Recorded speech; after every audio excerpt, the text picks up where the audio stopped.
The historic Ecumenical Council, Vatican II, comes to a close amid colorful pomp and pageantry. Considered one of the most important councils in Catholic Church history, Vatican II produced 16 documents designed to modernize the role of the Church in world affairs. The final blessing is for the assembled throng and for the world. Ite in pace, go in peace. With those words, Pope Paul VI closed the Second Vatican Council. Little did anyone realize what lay ahead.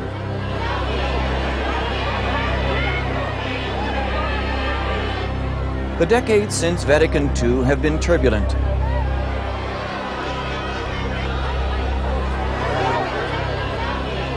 Its history spans centuries, but its future is uncertain. The Roman Catholic Church is a church in crisis.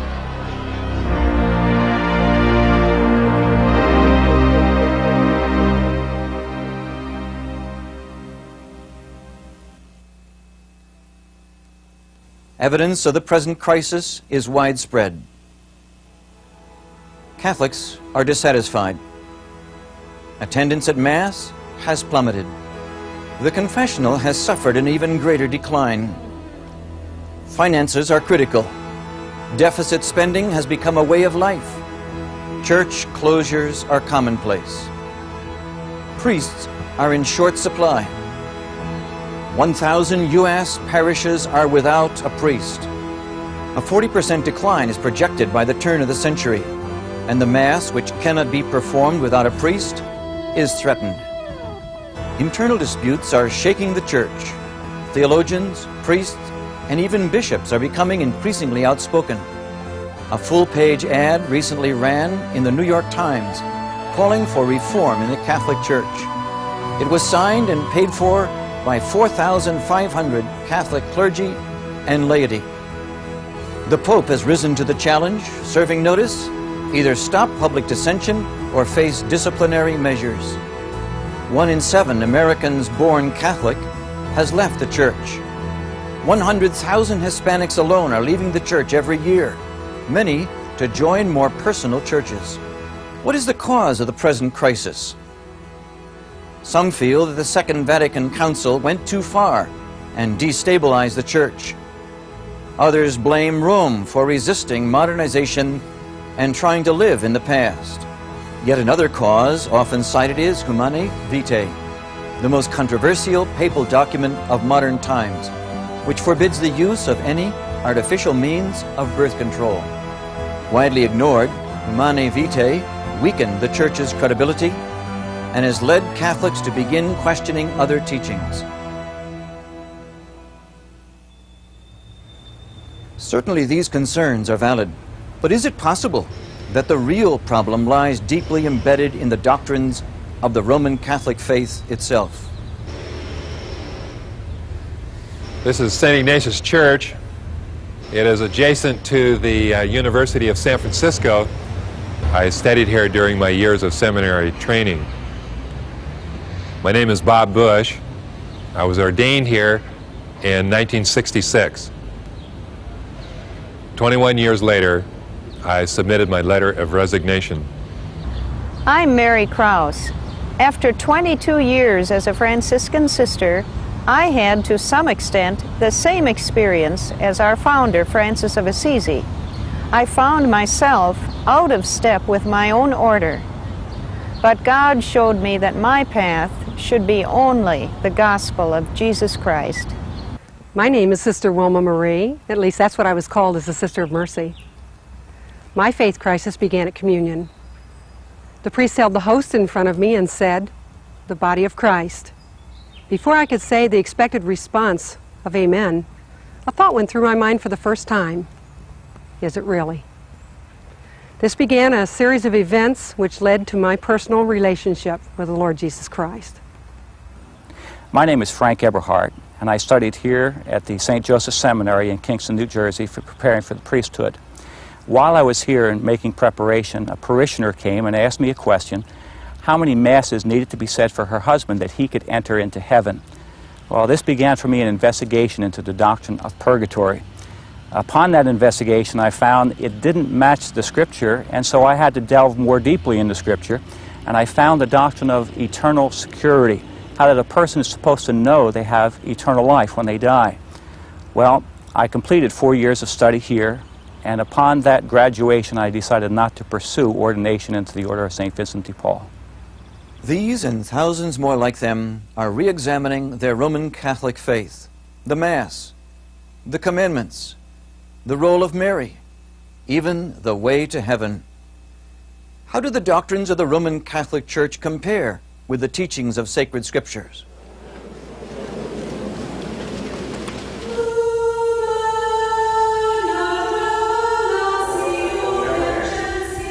Now with all the saints and angels we praise you forever. The Mass is the center of Catholic experience, and all Catholics are required to attend each week.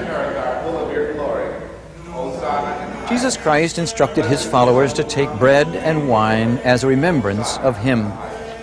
But unlike most Christian denominations, the Roman Catholic Church teaches that the bread and wine are more than symbolic. The priest actually transforms the bread into the body of Christ. A miraculous change is about to take place. He took bread, gave you thanks, he broke the bread, and gave it to the disciples and said, "Take this, all of you, and eat. This is my body, which will be given up for you."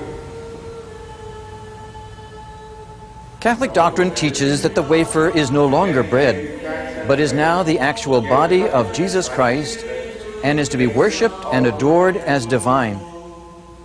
I always kind of wondered about that, because as a priest, you lean over the bread and you say, "This is my body." And you're trained to believe that that became the body of Jesus, and you lift it up for people to adore, and whatever. And you do that with the chalice too. But in my mind, I always thought, I can't see any change, and do I really have the power to do this? It smells like bread, it looks like bread, it tastes like bread, but the substance is really the body of Jesus. How can the Church maintain a change takes place despite all external evidence to the contrary? It uses a theory called transubstantiation. Catholic theologian Father John Boyle of the Jesuit School of Theology. Transubstantiation simply means that what before was bread and wine, down deep now is the body and blood of Christ, and we take that physically because we're physical, and it's the physicality of life. The Church bases transubstantiation upon the teachings of Aristotle. His 3rd century BC concept of matter viewed everything as consisting of two parts, accidents and substance. Accidents are described as the outward appearance of matter. Substance is the inner essence. Even though this idea has long since been discarded by modern science, the Catholic Church not only clings to it, but takes it one step further, claiming the inner essence can change while the outward appearance remains the same. Transubstantiation is the foundation upon which the Mass rests. Catholics are taught that the priest must change the bread so that Christ can be offered as a real sacrifice, an offering for the sins of the living and the dead. It is the actual sacrifice of the Mass, that the body and blood of Christ is actually being sacrificed right there on the altar, rather than just a reenactment of something that happened many thousands of years ago. And This is the Lamb of God who takes away the sins of the world. Happy are those who are called to this table.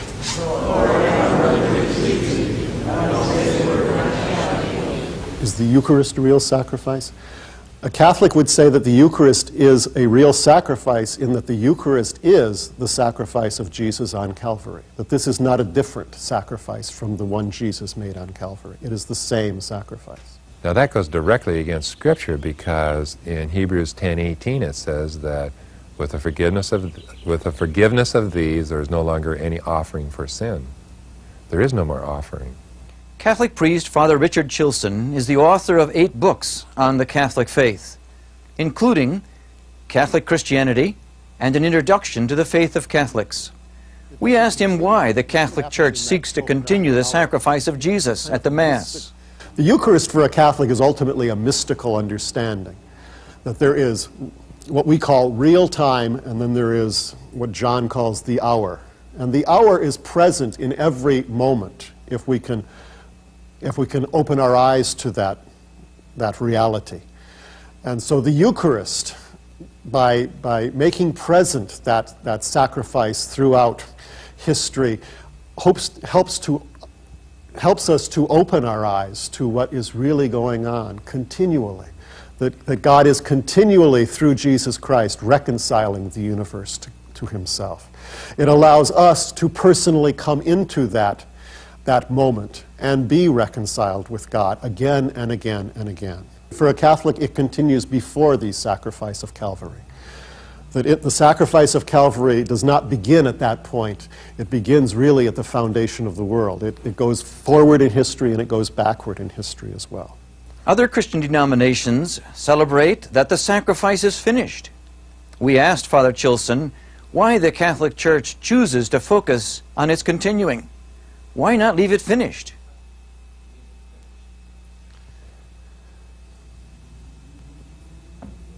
I don't know if I can answer that. I'm sorry. I know that's a real issue between Protestants and Catholics, but I don't know if I can answer it in any better way than I've already kind of stumbled on. The Catholic priest cannot really explain how that the finished work of Christ on the cross is continued today in the Mass. The phrasing is that it is a mystical act of transubstantiation that takes place, in which Christ voluntarily comes from heaven at the beck and call of the priest when he raises the wafer above his head. Then he voluntarily again becomes a sacrifice. There's nothing in Scripture that says Christ would ever dream of doing this. Scripture says that Christ has perfected by one offering them that are sanctified, and it only took one offering to save us from sin. The Roman Catholic Church teaches that the Mass is a propitiatory sacrifice, which means that it appeases the wrath of God, that indeed it does take away sin. However, the Scripture is very clear about the fact that there's only one propitiatory sacrifice, namely what our Savior did on the cross. That's why in John 19:30 Christ said, "It is finished." And when something is finished, it's finished. When something is done, it is done.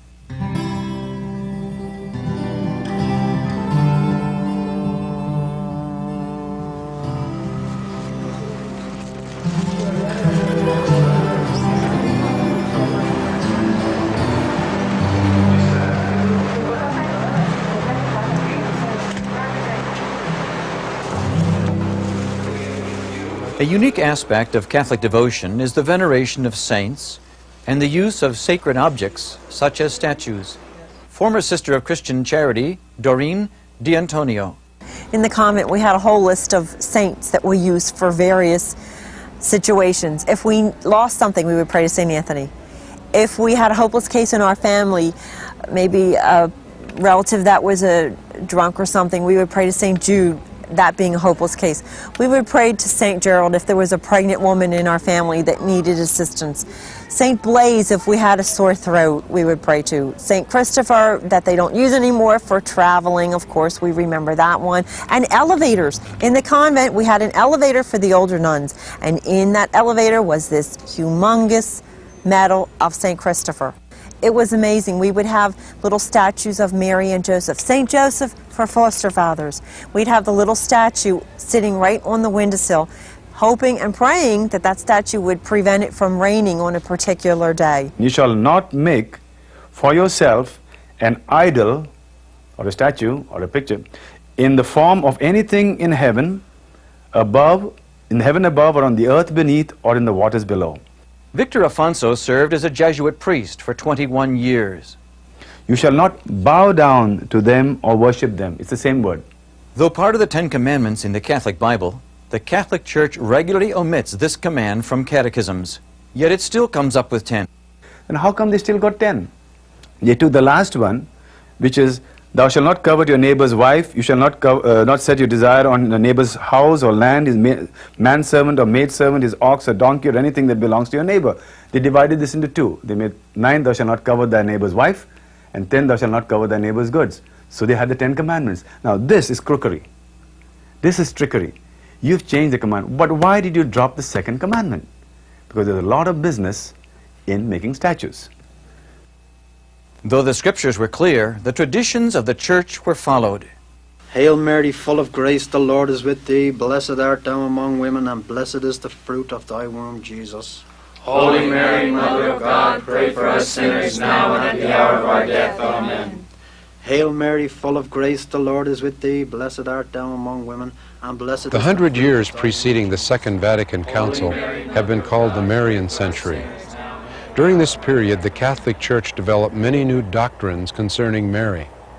Never in Catholic history has anything been seen like it. Most significant was Pope Pius IX's proclamation of the Immaculate Conception issued in 1854.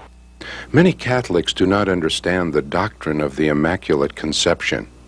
Even fewer realize that it contradicts Scripture. Well, that's the doctrine that says basically that the Blessed Virgin Mary became with child, Jesus Christ, through the Holy Ghost. The fact that God impregnated Mary to have Jesus. That's the doctrine, without having carnal sex, carnal intercourse. Most people, even Catholics, do not understand this doctrine. It has nothing to do with the virgin birth of Jesus Christ that all believe. Catholics believe, all Christians believe that it was a virgin birth. Jesus' father was not a man. But the Immaculate Conception is that Mary, when she was young, when she was conceived in her mother's womb, did not have the stain of original sin. That means she was saved already before she was, at the point of her conception. So she never had sin. She was sinless. That's not what Scripture says. Only Jesus was without sin. And everyone has sinned and come short of the glory of God. Mary was a sinner. She herself said she was a sinner in Luke, the 1st chapter, in her Magnificat, where she stated, my soul magnifies the Lord, and my spirit rejoices in God, my Savior. Mary herself said she needed a Savior. All have sinned and all have fallen short of the glory of God. All have fallen. Yet the Catholic Church defined that Mary was conceived without sin. The Pope's proclamation that Mary never sinned raised other questions.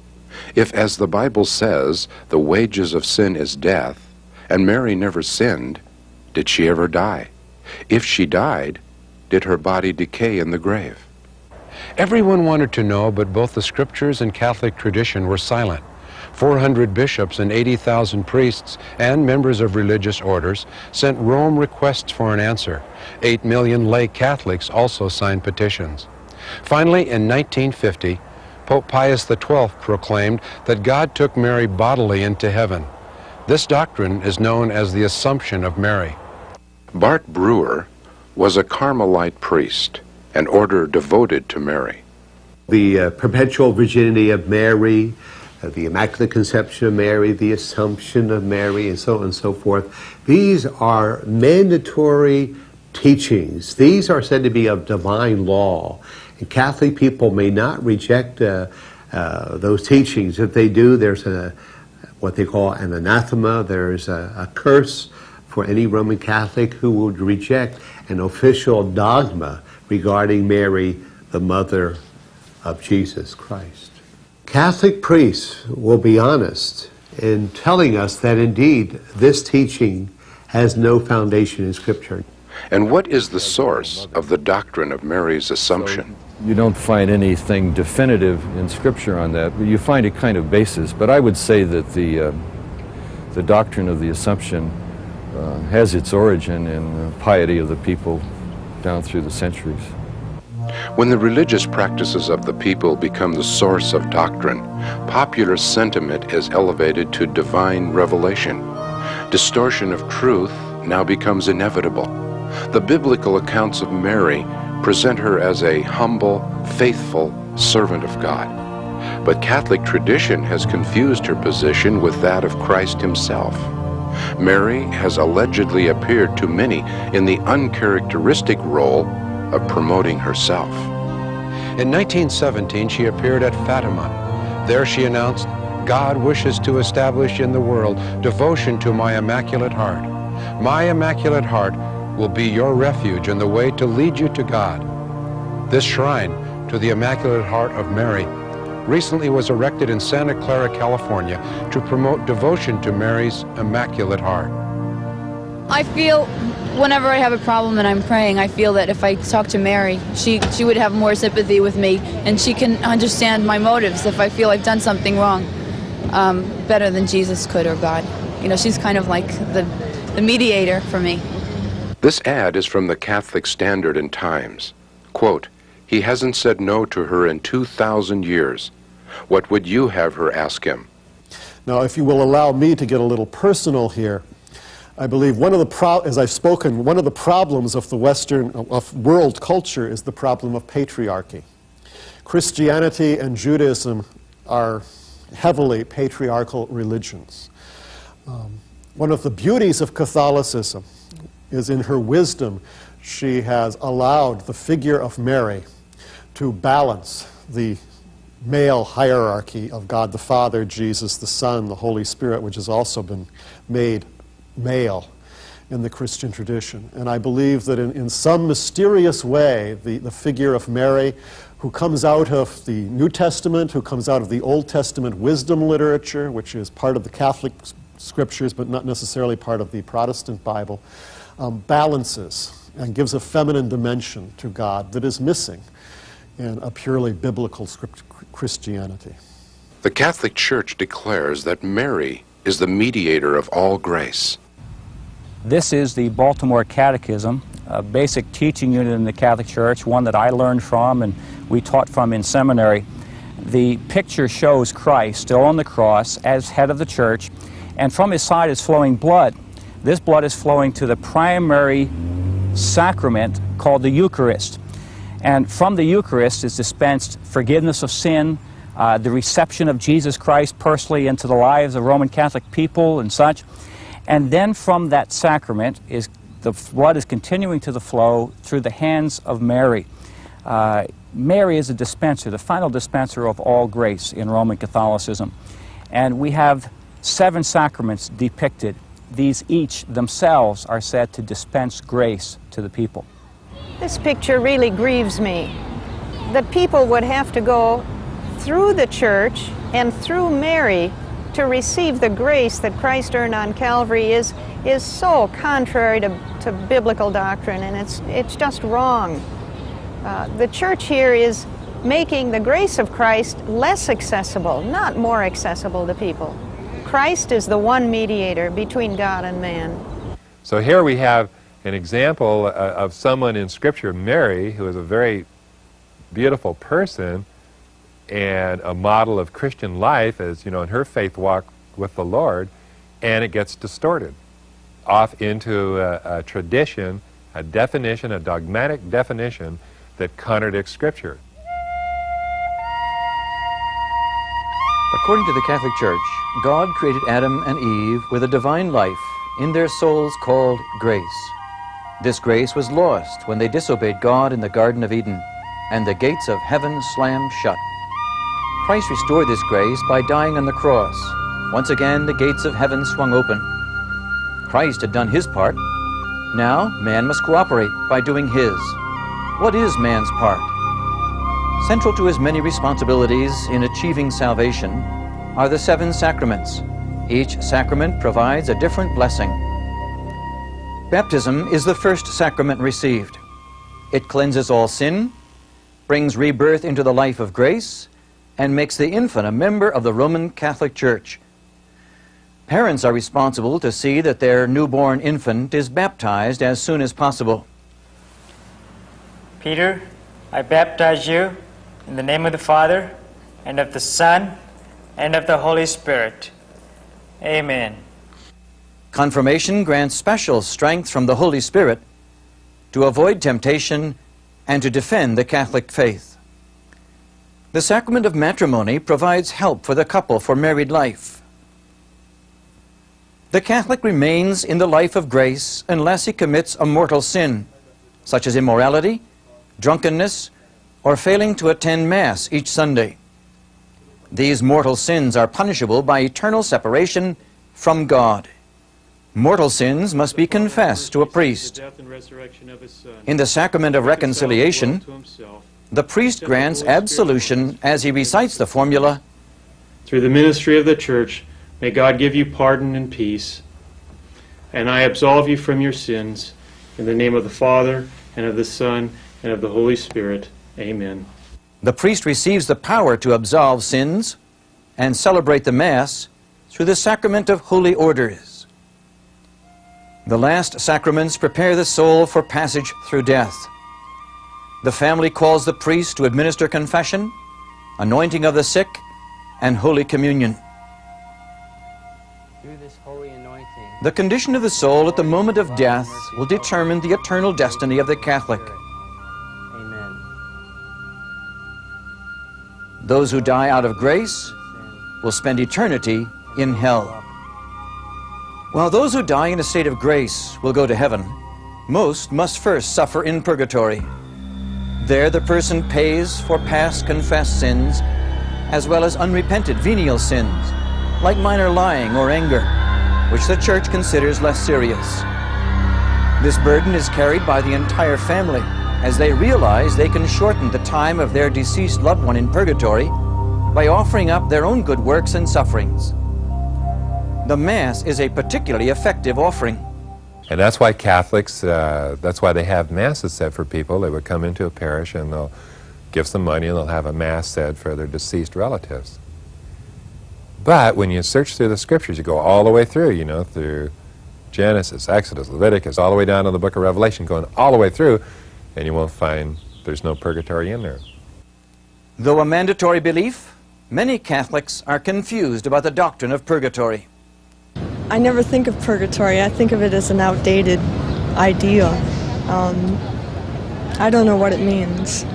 I have very mixed feelings on it. I'm not awfully sure. I have deceased members of my family. I just hope that they have actually gone on to heaven immediately rather than waiting for the time that they earn their way into heaven or someone prays them into heaven like we've been taught when we were little kids. Can someone else really pray them in?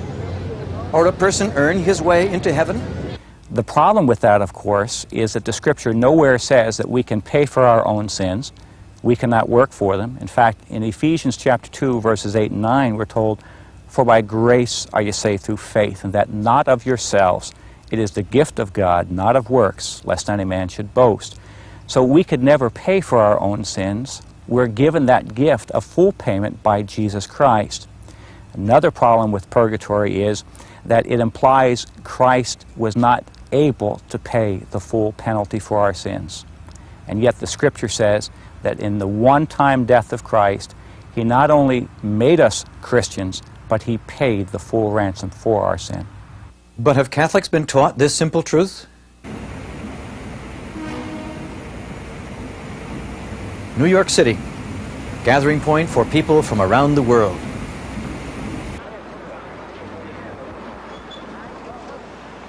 We asked Catholics what they thought they must do to get to heaven. How is it that you hope to get into heaven? By trying to live a clean and decent life, I guess. Well, just, by being a good Catholic and, being nice to one another and doing my best. So, hopefully that'll get me there. You obey the 10 Commandments, I think, and you've got a pretty good chance. You can't go wrong with the 10 Commandments. By following my conscience and believing in God and doing well and good. By treating people properly and be fair to everyone. Going through Christ is going through Mary. So as a woman, you have to follow Mary's ways to go through Christ. I don't know, just behave myself. Go to confession, go to church, and treat your neighbors as good as you can. I go to the sacraments every weekend, every Sunday. Catholic priest William J. Cogan provides a good summary of the Catholic way to heaven in his book, A Catechism for Adults. Question: what is necessary to be saved? The answer provided in the Catechism lists 8 requirements: faith, baptism, church membership, obedience to the commandments, the sacraments, prayer, good works, and remaining in grace until death. The scripture never speaks of anything like this. In fact, the Philippian jailer who, in fear for his life, asking Paul, "What must I do to be saved?" Paul's reply was very simple: believe on the Lord Jesus Christ and thou shalt be saved.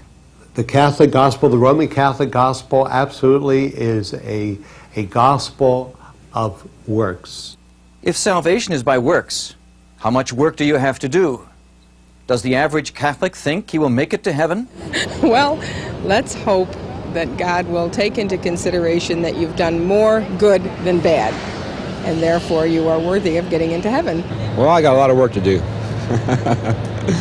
myself. I don't think so. Not right now.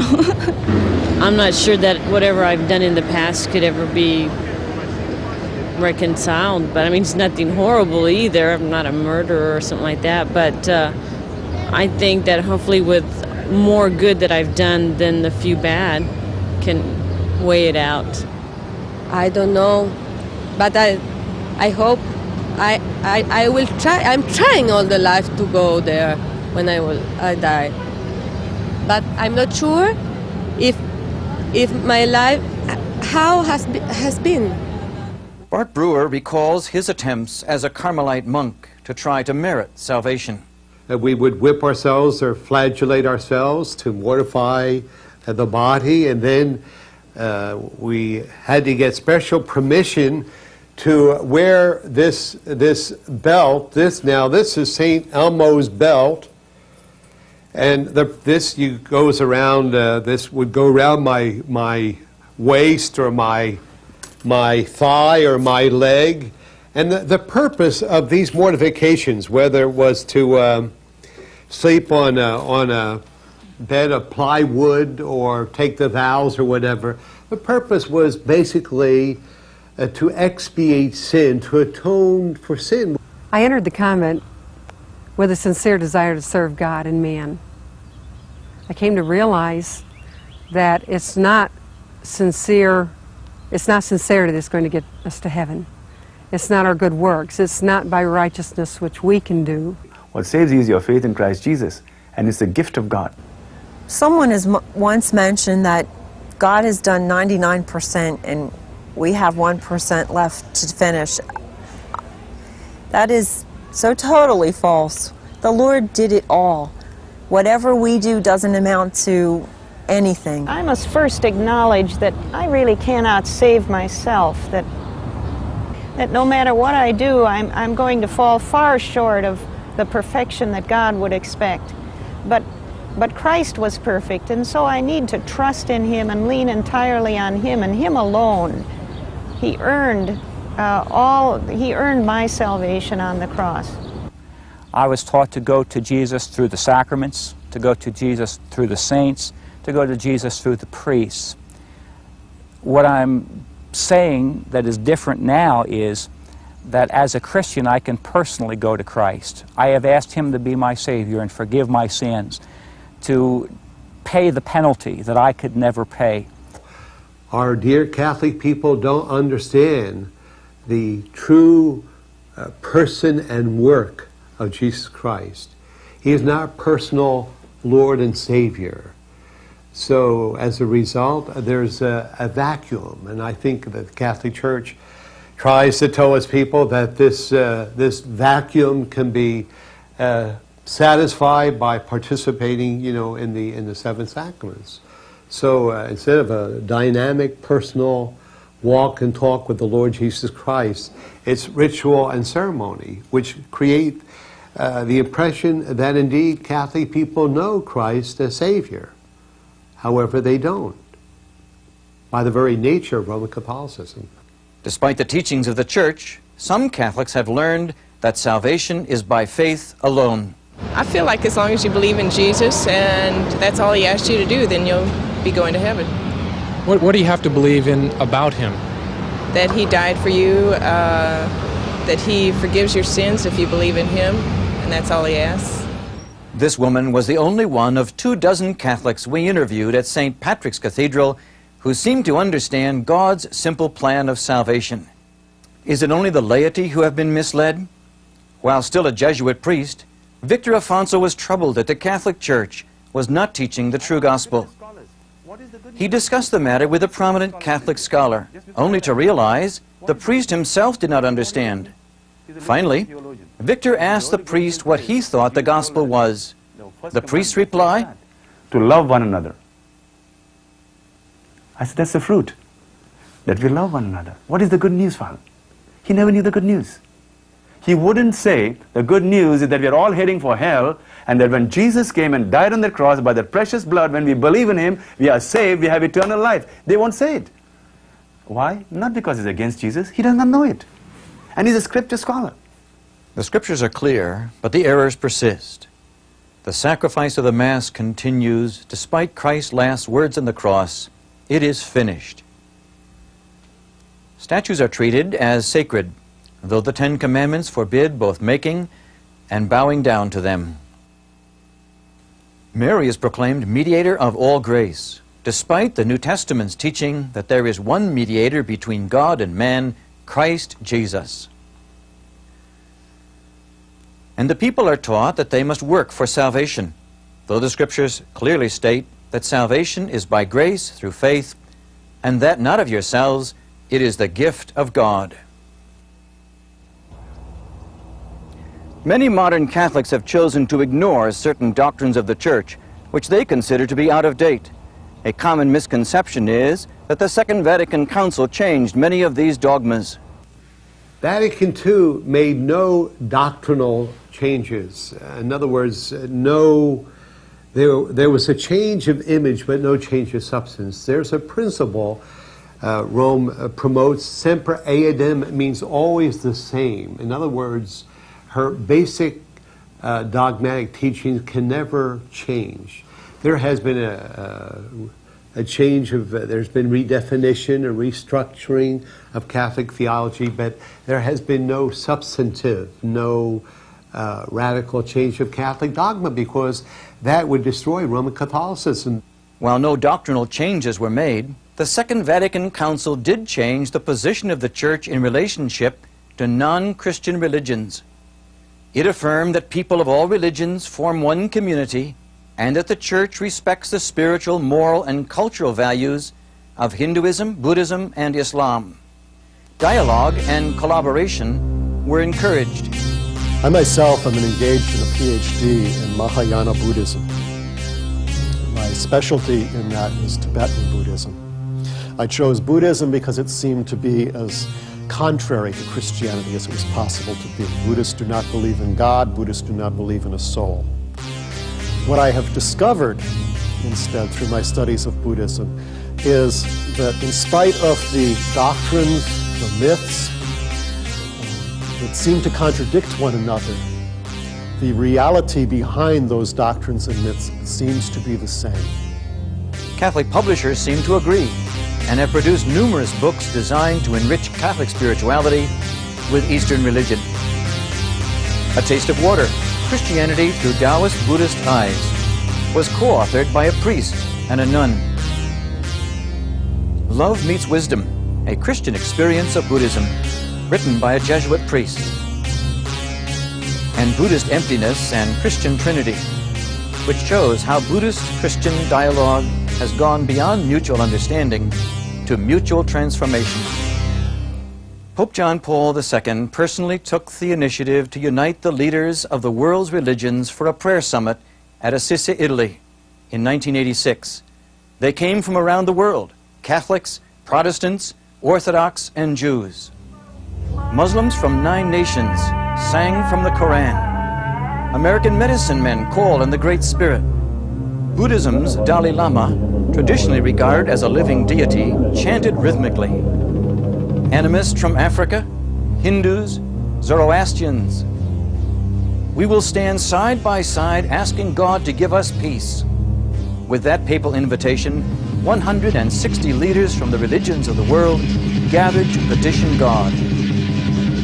While toleration for the cultures of others is commendable, this summit treated all religions as equally valid, an endorsement without precedent in the history of Christianity. But what do the scriptures say? There's only one person who took our sins away, my sins and your sins. There's only one person who did that, and that's Jesus. Buddha didn't do it. The Hindu religions didn't do it with Shiva. Confucius didn't do it. No one did it. The Muslim religion doesn't do it. They don't have a Savior who takes away the sins of the world. They don't have that. That's why Scripture says there's only one way. Why has Catholicism departed from biblical Christianity? Because it has elevated tradition, the teaching of the Church, to the position of Scripture and even above it. The New Testament describes Christianity as the faith which was delivered once and for all through Christ and the apostles. But Catholicism has continued to add new doctrines to the Catholic faith from the traditions of men. The belief that the nature of the bread changed at the Mass was not added to official doctrine until the Fourth Lateran Council in 1215. This was the first time the Church sanctioned the theory of transubstantiation. Purgatory was declared doctrine in 1274. The Immaculate Conception in 1854. Papal infallibility, 1870. The Assumption of Mary, 1950. And the Declaration on Non-Christian Religions, October 28, 1965. The Second Vatican Council made it clear that the Catholic Church will continue to rely on tradition. It is not from sacred Scripture alone that the Church draws her certainty about everything which has been revealed. Both sacred tradition and sacred Scripture are to be accepted and venerated with the same sense of loyalty and reverence. I had a problem with this, especially when I began to read the Scripture for myself. I could see the Scripture saying one thing and tradition saying another, and this again caused for me problems, a crisis you might call it, to where I had a hard time accepting what the Church would say when I could clearly see Christ and Scripture saying something different. The Catholic Church claims that there is no conflict, there is no problem, but there are lots of conflicts and there are lots of problems. There are many, many examples of this, of infallibly defined doctrines and dogmas that actually contradict what is already in Scripture. This conflict between Scripture and tradition was at the heart of the Reformation during the Middle Ages.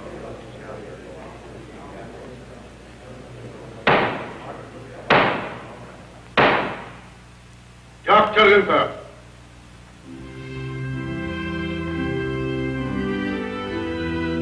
Yesterday you admitted these writings were yours. Will you tell us now, do you persist in what you have written here? Or are you prepared to retract these writings and the beliefs they contain?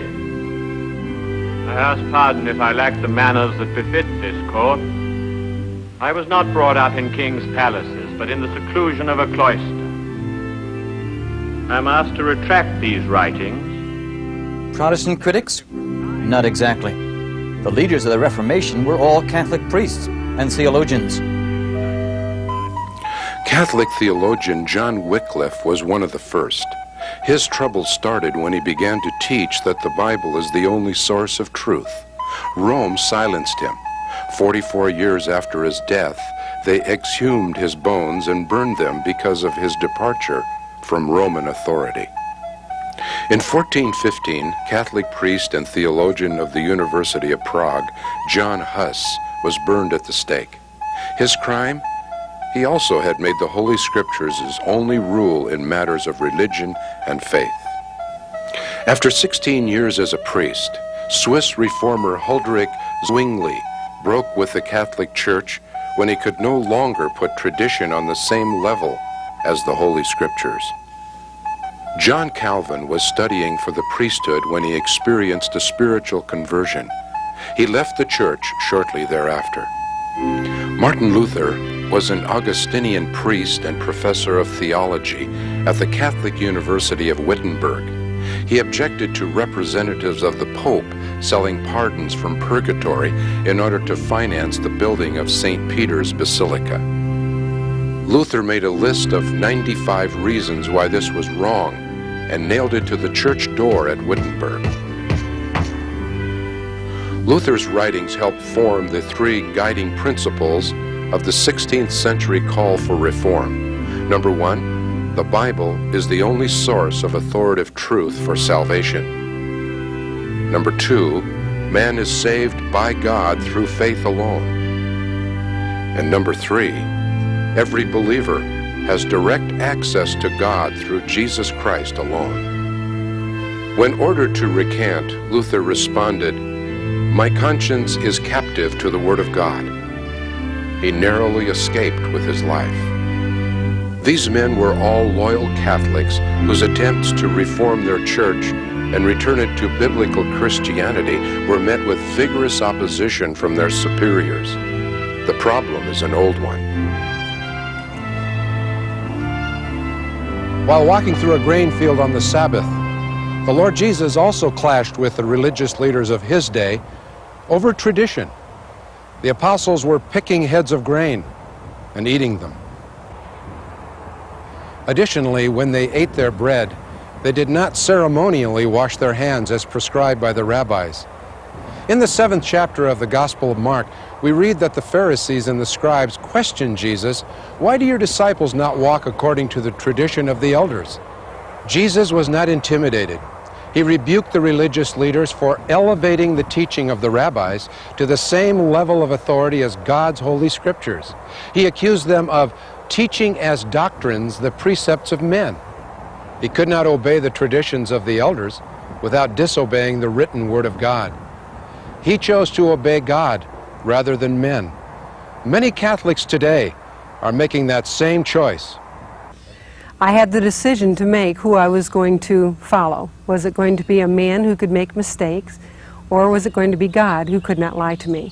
But I had to live for one purpose, and that is, I found that the Catholic Church in its doctrines, and infallible doctrines, what they call the dogmas, had perverted and changed the word. I left the Roman Catholic Church and forsake the Roman Catholic priesthood by God's grace strictly for theological reasons, for doctrinal reasons. I came to realize that the Catholic Church did not have the correct doctrine.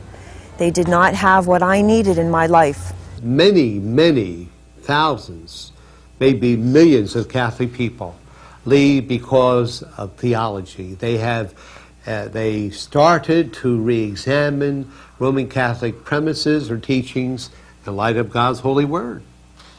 I love them. I love the people.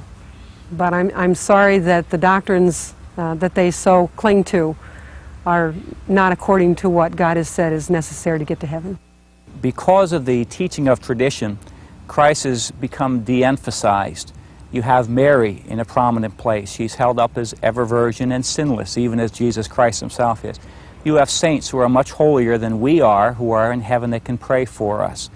You have other symbols in Catholicism that take the place of Jesus Christ, or at least de-emphasize the work of Jesus Christ for Catholic people. I think a reason why Catholicism isn't working today, and it is in crisis, is because there is a lack of belief in the gospel itself. Many of you will say, well, we have been a long time in the Catholic Church and we have had enough of Jesus. And all this kneeling down and going for Sunday Mass and receiving Jesus in communion and all. Brothers and sisters, that is not Jesus. It is not Jesus, and it is not the message inspired by the Holy Spirit as recorded in the Scriptures. The Catholic way of salvation is a false hope, for it is not the gospel of Jesus Christ found in the New Testament. God warns us of those who would come and preach another Jesus, a different spirit, and a different gospel. Disenchanted with Catholic teaching, many have finally turned to the Bible for help. These Catholics were surprised by what they discovered. Explained to me that grace was something that you could not earn, and that surprised me because I always thought in the Catholic Church you would earn grace by going to church and going to confession. All the time I thought it was in church, or going to Mass, or doing penance, or just being good. But I didn't realize that it's accepting Jesus as your Lord and Savior, and through His blood that you're saved. That He was the one that came to take all the sins of even mine, which I thought I never was good for anything. He died for me. He came because I needed a Savior, and that there was no other way I could get to heaven. And that when He was on the cross, He had me personally in mind. And I'll always remember being completely overwhelmed with that thought, that He had my name in His mind. John and Jane DeLisi received eternal life while studying the first epistle of John. Jane was a teacher in the Catholic parochial school system. There was a verse there that says that you can know that you can have eternal life. And I was very, very confused and puzzled because I couldn't understand how I could really know that I could have eternal life. We found out that the work of Jesus Christ alone was sufficient for me to get to heaven, and it was nothing that I did, but it was all that He did, and it was trusting in Him and His finished work on the cross. Each of these individuals has since left the Catholic Church. It's not what we're leaving, it's what we're getting into. It's not what's behind us. I mean, it's like when the pioneers came to the West, it's not what they're leaving behind, it's what they're coming to. And we're coming to a new life in Jesus. We're coming into everlasting life. When Jesus died and He saved me, and I receive that, that gives everlasting glory to God forever in all eternity. I will praise God for all eternity for having saved me. The Lord Jesus Christ is my all, that's it. How can He's everything. My salvation. And when I think of Him, I can just visually see myself dropping at His feet, but also being torn in wanting to run to Him, as if you've been separated from a long time friend, and you want to be with Him, but that awe is so awe-inspiring, and just a sense of never wanting to leave His presence. Wherever He goes, I want to be there. I can't live without Him. Come out of her, my beloved, come and follow me. Outside the camp, up to the hill, the place called Calvary. Like a beautiful flower that fades, so the traditions of men. But the word of the Lord, it stands for always, for He is the guardian. Trust only in the sacrifice of God's perfect Lamb. Believe and receive in this true hour. Come into Emmanuel's land. Come out of her, my beloved.